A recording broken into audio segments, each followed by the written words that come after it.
مسلمان ہونے کے بعد اور کامل ایمان ہونے کے بعد بندہ دوسروں کی خامیاں نکالتا پھرے، خود ہی سوال بنا کر خود ہی جواب دیتا پھرے، یہ ٹھیک ہے جبکہ باقی کوئی مسلک ایکسیپٹ نہ کریں؟ اچھا لکھا ہوا ہے جی، نام بھی لکھا ہے، نام تو مجھے لینے کی ضرورت نہیں، آگے دیوبندی لکھا ہوا ہے تو پھر مجھے نام لینے کی ضرورت نہیں ہے۔ تو پہلی بات ہے کہ جس شخص کا یہ دعویٰ ہے نا کہ وہ کامل الایمان ہو چکا ہے تو اس کی گمراہی کے لیے اتنا ہی کافی ہے۔ یہ تو دعویٰ ان لوگوں نے نہیں کیا جو کامل الایمان تھے، صحابہ اور اہل بیت رضی اللہ عنہم اجمعین وعلیہم السلام اجمعین۔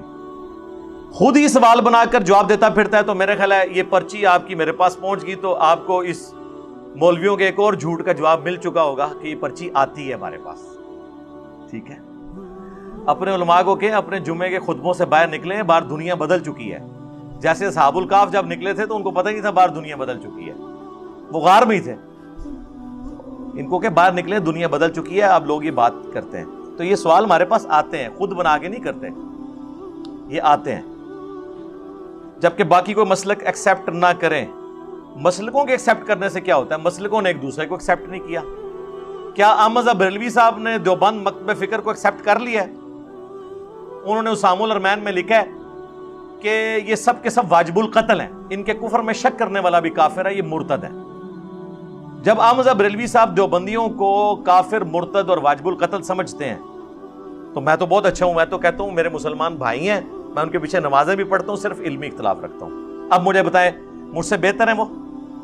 اب آئیں دوسری طرف، دیوبندیوں نے المحند علی المفند میں لکھا ہے کہ احمد بریلوی اور ان کی پوری جماعت ایک شیطانی لشکر ہے جو ہم پہ حملہ آور ہوا ہے، جس طرح کے انبیاء کرام کے اوپر شیاطین حملہ آور ہوتے تھے، علماء دیوبند رضی اللہ عنہم پر یہ ہوئے ہیں۔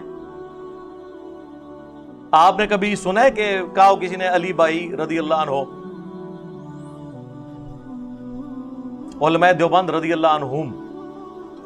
تو چلیں ہم اس کو جائز ناجائز کی نہیں بات کر رہے، میرے نزدیک تو جائز ہے، لیکن انہوں نے جو پٹیاں پڑھائی تھی اس کے نزدیک میں بات کر رہا ہوں۔ تو یہ تو ہمارا ہی حوصلہ ہے، ہم نے کبھی کہا ہے کہ یہ شیاطین جو انبیاء پہ شیاطین حملہ آور ہوتے تھے وہ کون سے ہوتے تھے؟ مسلمان شیاطین یا کافر؟ کافر۔ تو علماء دیوبند نے پھر بریلویوں کو کیا کہا؟ کافر۔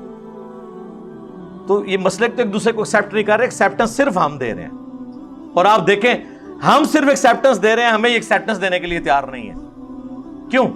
یہ ہمیں مجبور کر رہے ہیں کہ آپ بھی ہماری طرح نان سٹیٹ ایکٹر بن جائیں، ایک دوسرے کی تکفیر شروع کر دیں، یہی کہنا چاہ رہے ہیں نا، اور ان کی خواہش ہے۔ کیوں؟ جس بلی کی دم کٹ جائے نا اس کی خواہش ہوتی ہے کہ ساری بلیوں کی دم کٹ جائے تاکہ میری دم نظر نہ آئے۔